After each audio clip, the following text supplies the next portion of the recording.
I got so much motherfucking design on right now. Break it down, bring it back, make it clap. I got 3 old thoughts, new block, where that day. Bitches on my line, and you know. Putri Niwer Gading. Alkisah. Dahulu di negeri Alas, termasuk wilayah Nagro Aceh, Darussalam, ada seorang raja yang bijaksana dan dicintai rakyatnya. Ia memerintah dengan adil dan bijaksana. Sehari-hari pikirannya dicurahkan untuk memajukan negeri dan kemakmuran rakyatnya. Namun sayang, sang raja tidak mempunyai putra. Mereka sedih atas nasihat orang pintar. Raja dan permaisuri kemudian tekun berdoa sambil berpuasa. Beberapa bulan kemudian, permaisuri pun mengandung. Setelah sampai waktunya, permaisuri melahirkan anak laki-laki yang kemudian diberi nama Amat Muda. Belum genap setahun umur Amat Muda, ayahnya meninggal dunia. Karena Amat Muda masih bayi, maka paman atau pakcik Amat Muda lah yang diangkat menjadi raja sementara. Pakcik itu bernama Raja Muda. Setelah diangkat menjadi raja, ia malah bertindak kejam kepada Amat Muda dan ibunya. Amat Muda dan ibunya diasingkan ke sebuah hutan terpencil karena Raja Muda ingin menguasai sepenuhnya kerajaan yang sesungguhnya milik Amat Muda. Walau dibuang jauh dari istana, permaisuri tidak mengeluh. Ia terima cobaan berat itu dengan sabar dan tabah. Ia besarkan Amat Muda dengan penuh kasih sayang. Tahun demi tahun berlalu, tak terasa Amat Muda tumbuh menjadi anak yang cerdas dan tampan. Amat Muda suka memancing ikan di sungai. Pada suatu hari, permaisuri dan Amat Muda pergi ke sebuah desa di pinggir hutan untuk menjual ikan. Tanpa disangka, ia bertemu dengan saudagar kaya, yang ternyata saudagar itu merupakan bekas sahabat suaminya dulu. Mengapa Tuan Putri dan Putra Mahkota berada di tempat ini? Permaisuri pun menceritakan semua kejadian yang telah menimpanya. Mendengar hal itu, sang saudagar segera mengajak mereka ke rumahnya dan membeli semua ikannya.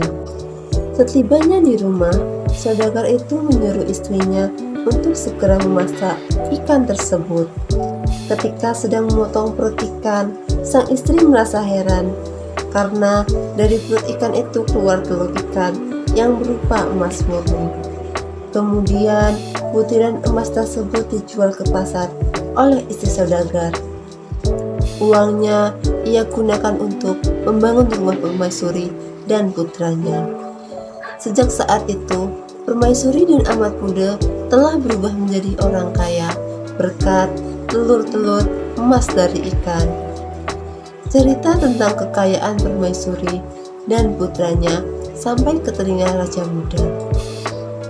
Pada suatu hari, Raja Muda memanggil Amat Muda ke istana. Ia memerintahkan Amat Muda memetik kelapa gading di sebuah pulau yang terletak di tengah laut untuk mengobati penyakit istri Raja Muda. Konon, lautan di sekitar pulau itu dihuni oleh binatang-binatang buas.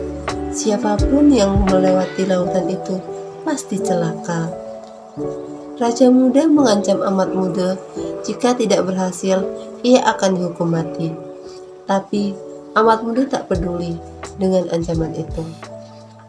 Niatnya tulus hendak menolong istri Raja Muda. Ia pun segera berangkat meninggalkan istana. Setibanya di pantai, ia duduk termenung.